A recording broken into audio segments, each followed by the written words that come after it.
Hello everybody, welcome back to the channel. Truly appreciate you being here. Back on the mountain today, and I promised you a video on a survival kit. I've got my pack with me. It's got all my survival items in it. So we'll go through them. I'll show you what I've got, kind of explain why I've got those items. My kit's based around the emergencies, which covers 12 categories of items, with the first item being more important, and then when you get to number 12, it would be the least important, but would still be important. Now, the one thing I want everybody to understand, this doesn't mean that it's one item. This is categories of items. It's kind of mnemonic, as they say, to help you remember things as you put kits together. So let's get started. Okay, everybody, I'm sure you've heard of the 10 C's. I think they started out as the 5 C's. They were kind of coined by Dave Canterbury, is the way I understand it, and that's the first time I've seen them mentioned. Then it went to 10 C's. There's different variations out there. This would be one of them, but this is the 12 C's, called the emergent C's, based on, most important to least important. So anyway, let's discuss these 12 C's. Of course, the first item is going to be cutting tools. I have a fixed blade knife that I keep on my belt. It does have a sharpened 90-degree spine for shaving fat wood.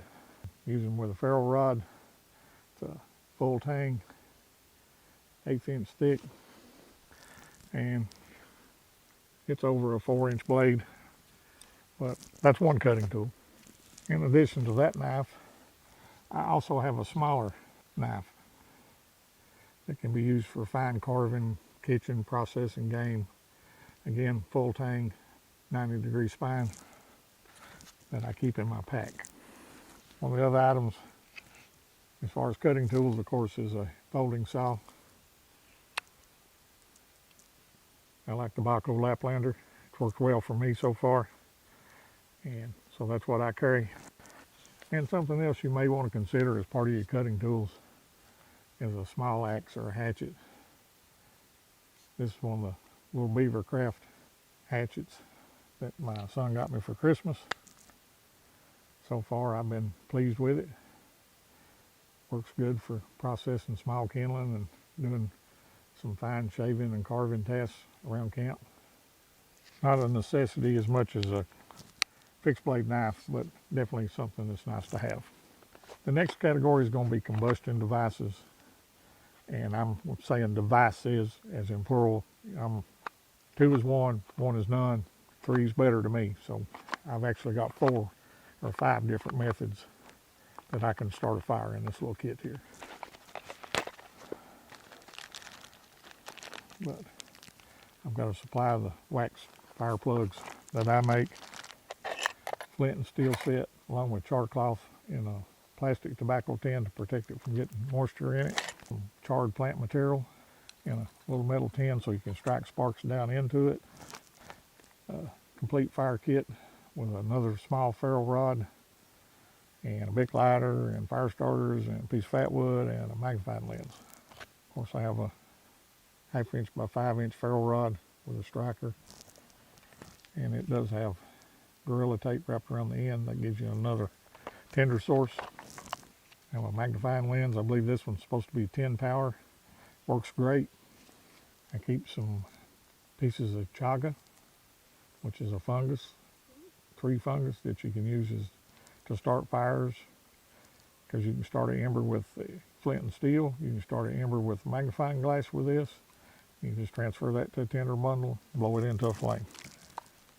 Got a long reach Bic lighter. Got all kinds of Bic lighters. Bic lighter to me is the best option for fire starting. And one other item I have in there is some of the UCO Titan storm matches.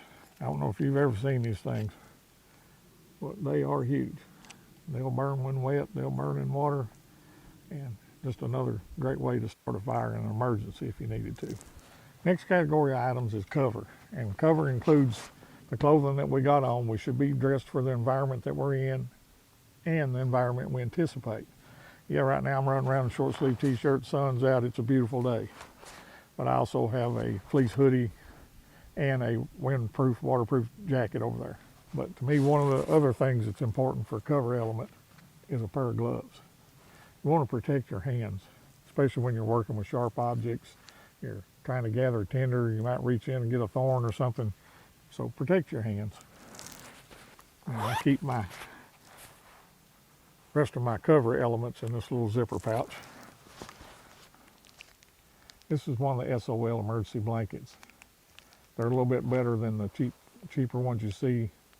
I know they're supposed to be like a single use, but you can get multiple uses out of these. I have modified mine by adding duct tape to the corners and grommets. Just makes it quicker and easier to throw up a shelter real fast with this if needed. Contractor bag. A rain poncho from One Wind, one of the ultralight ponchos. Very small, very lightweight. Like a few ounces really. Doesn't take up a whole lot of room, but it can give you protection from the rain. You can use it to build a shelter. And I keep a bag of stakes to use to throw up a shelter either with the poncho or with the emergency blanket. And in addition to my clothing, that'd be my cover elements. Next item is container. And what I have here is one of the Campcraft Outdoors water bottle carriers. It has a shoulder strap on it and a belt loop. So you can use it like a canteen pouch on your belt if you wanted to. But I have a quart, single wall, stainless steel bottle that you can boil water in, and that's very important. You don't want a double wall or insulated one. You want a single wall steel container that you can put in a fire to purify water if needed. I have the fish mouth spreaders to use to pull the bottle out of the fire once the water's reached a boil. And I have the stainless steel cup and stove along with the lid for the cup. I can use that to boil more water in, cook in, whatever. That would be container. And to me, another item that goes under container, of course, is your pack, your haversack, whatever you're using to carry your gear in. That'd be another container. Next item on the list is cordage. I keep it in one of the little Campcraft zipper pouches. Everybody's favorite paracord. Got a whole bunch of number 36 bank line.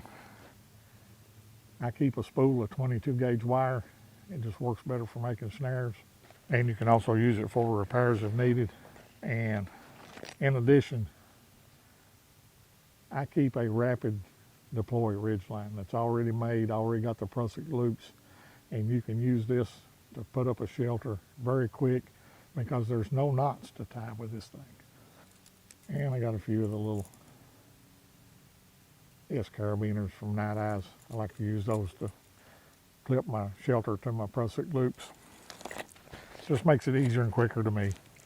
Do what works for you. Next item is cargo tape. This is a 1-inch wide roll of the Gorilla brand tape. You can use this to repair a hole in your shelter, in your poncho, in your gear. It makes a great fire starter, and I'll be showing you that in a future video on how you can ignite a fire using tape in an emergency if you need to, but cargo tape. The next emergency would be a compass. What I have here is a Sunto MC2. This is pretty much what all instructors recommend that you carry. Very good compass, base plate model. It does have a mirror. You can use that mirror for a signal in an emergency to signal rescuers.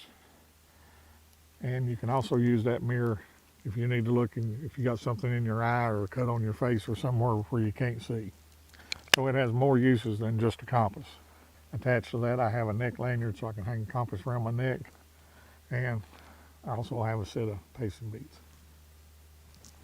The other thing that I have here is something I don't see a lot of people mention all the time talking about compasses, but this is a map case.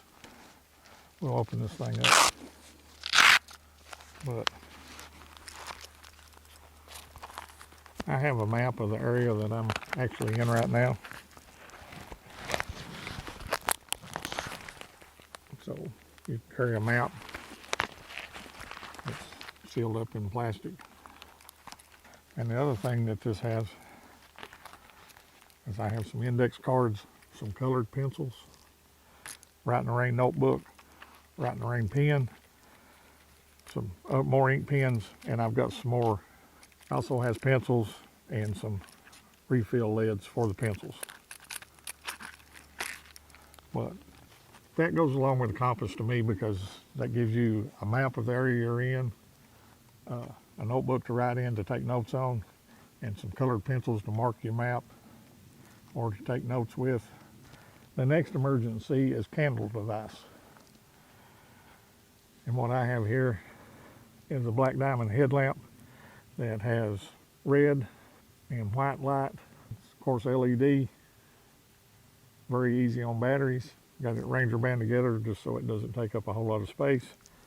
But I've been very happy with this headlamp so far.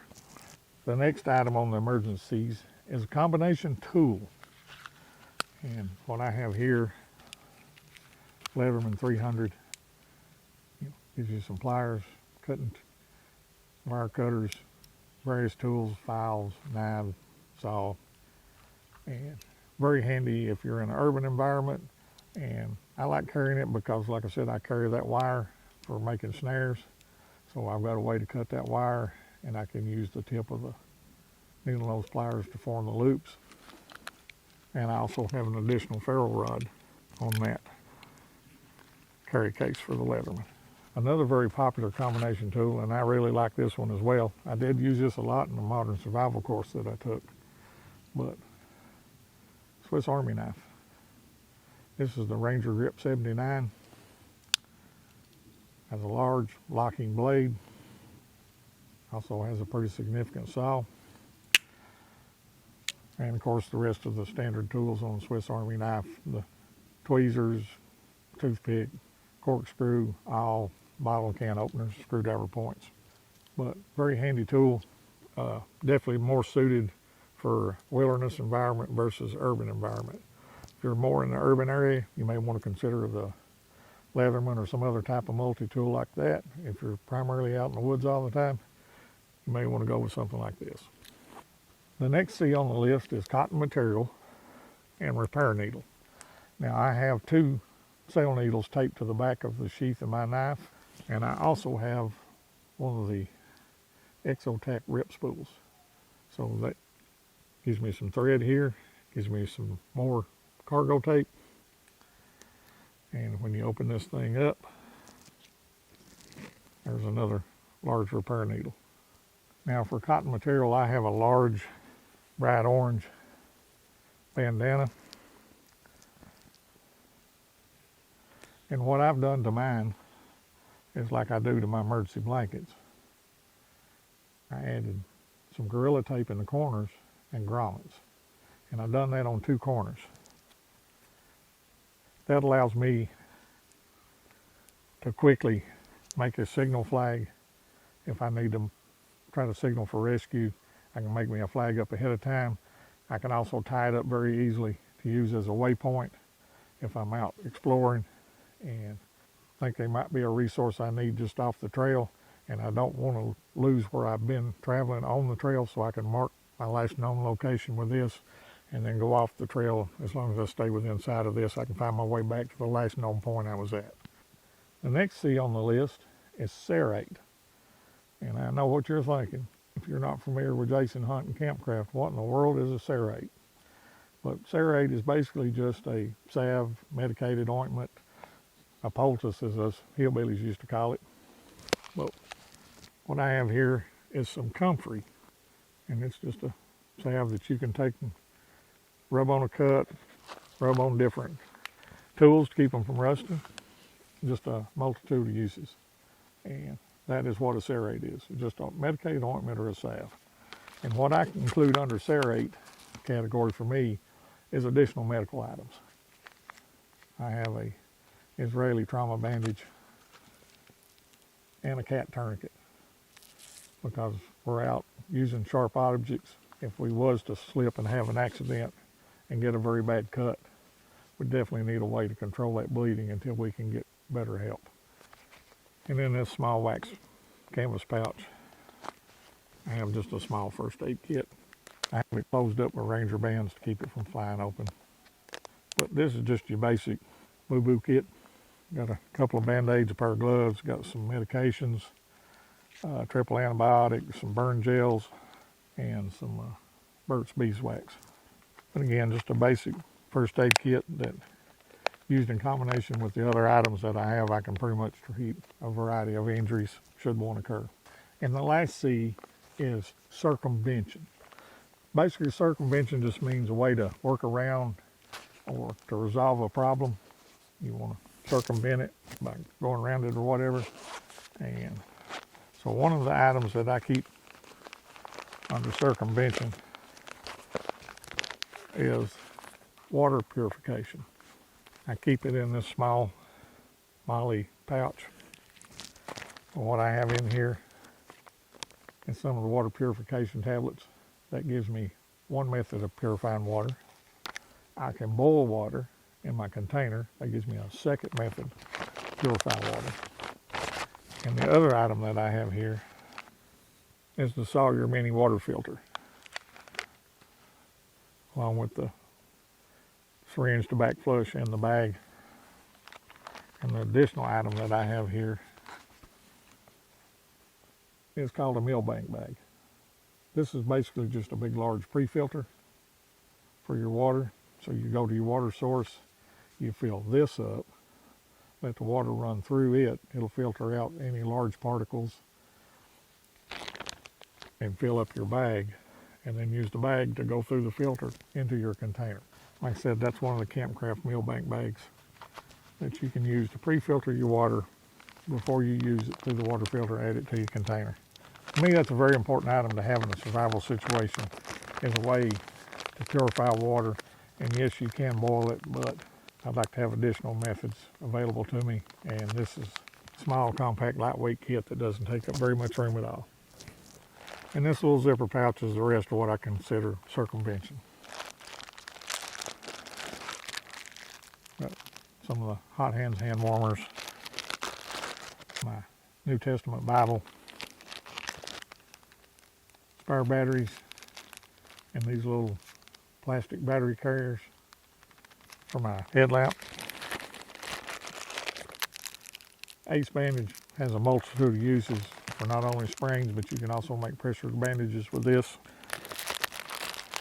And other than that, just a few packs of MRE peanut butter and some Cliff Bars, just to give me a few calories if needed, and I can use the peanut butter to bait traps and snares with. Okay, everybody, that's my 12 C's survival kit.